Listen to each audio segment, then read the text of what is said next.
Welcome back to Your Real Estate Voice with Barb Schlinker. She is the host of the program, and this is the weekly radio show that informs and educates you on how to buy or sell real estate, and it does it with Barb Schlinker, the owner of Your Home Sold Guaranteed Realty. Now, Barb, I would think a majority of people selling their home expect that the buyer will purchase as is without any repairs. Yet over 33 systems get scrutinized after the seller has accepted a contract. The septic, sewer systems can be very, very expensive repairs. Can you tell us about these systems and how our audience can prepare when they get ready to sell? Well, it's the septic and the sewer systems are the ones that I get the most common reaction from home sellers when I ask them, when is the last time you checked your sewer line or septic system? And most of the time the answer is, I've never had any problems with it, so why would I bother, right? But over time, especially in the older homes, these sewer lines tend to move with the land. Sometimes roots get accumulated in them. Some of the materials that they used back in the 50s and the 60s is almost like, it's not even like a pipe, it's more like paper, or it just disintegrates over time. So typically what's happening lately is that buyers are checking those systems very carefully before they close on a house, because they don't want to take on any big ticket item like updating sewer line or updating a septic line. And so that's one of the things that seems to come up almost as common now as hail damage on roofs. So I wanted to touch on this subject because a lot of people are pretty much surprised when I bring it up. So most buyers do at least one inspection. Some do more than one. And in the state of Colorado, I keep saying this all the time, there is no license to be a home inspector. And so when it comes to the sewer line, we started seeing the inspectors get involved with inspecting the sewer line. Now, theoretically, the inspection is supposed to be a surface inspection of what they can get to and what they can see. They're not supposed to be tearing the house apart. And then the agents are not your friend, the buyer's agents in this process either. They're also negotiating, trying to get stuff for their buyers. So here's what's going on with sewer lines. It started probably about 2016. I've been doing this since the 90s, but 2016, all of a sudden, these inspectors are coming in and they're starting to run sewer scopes. Initially, they were doing them through the toilets, which was scratching up the toilets, through the tubs, which is also a bad place, scratching either the toilets or the tubs or whatever.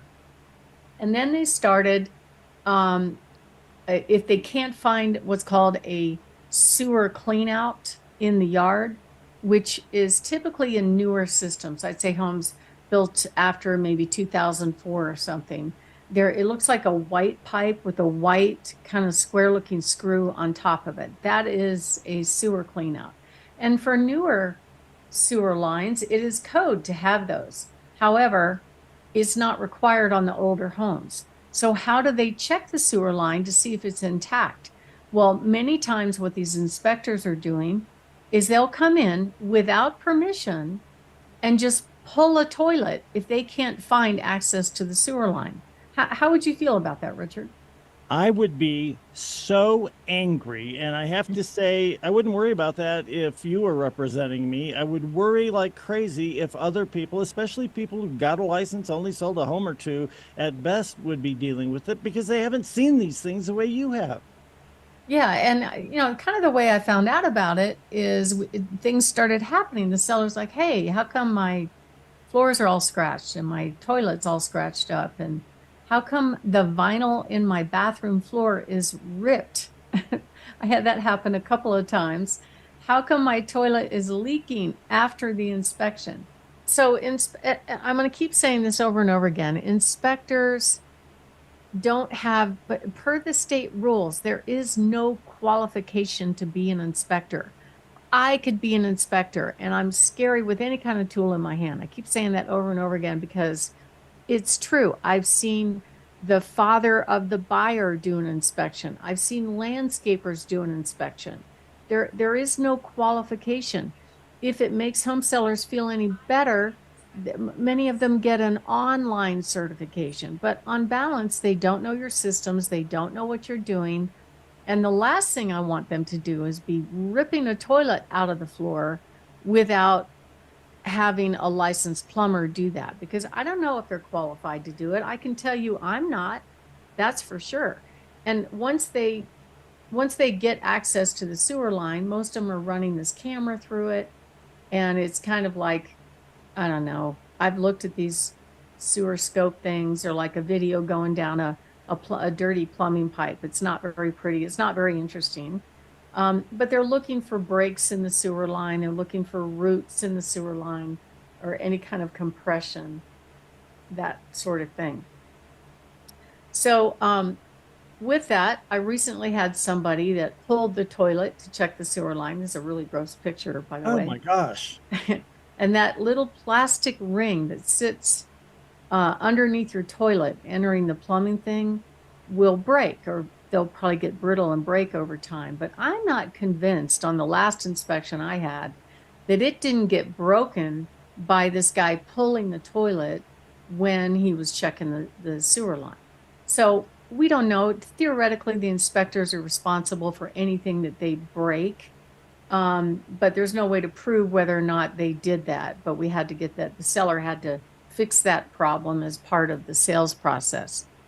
So for sewer lines, the owner is responsible for maintaining it from the house all the way to the main line that the city controls. And so that's what their responsibility is. But I would say on balance, most of them never bother to check it. So let's say there's a problem with it, like there's a fracture or the roots, usually they'll just run something to kind of clear it out. But if there's a fracture, or if the pipe itself is degrading so much so that it's leaking into the groundwater, then the buyers are going to ask for it to be fixed. The cost of the repairs are substantial. They could run anywhere from $3,000 to $13,000. That's a lot of money in everybody's book, you know? So you really want to know about this up front.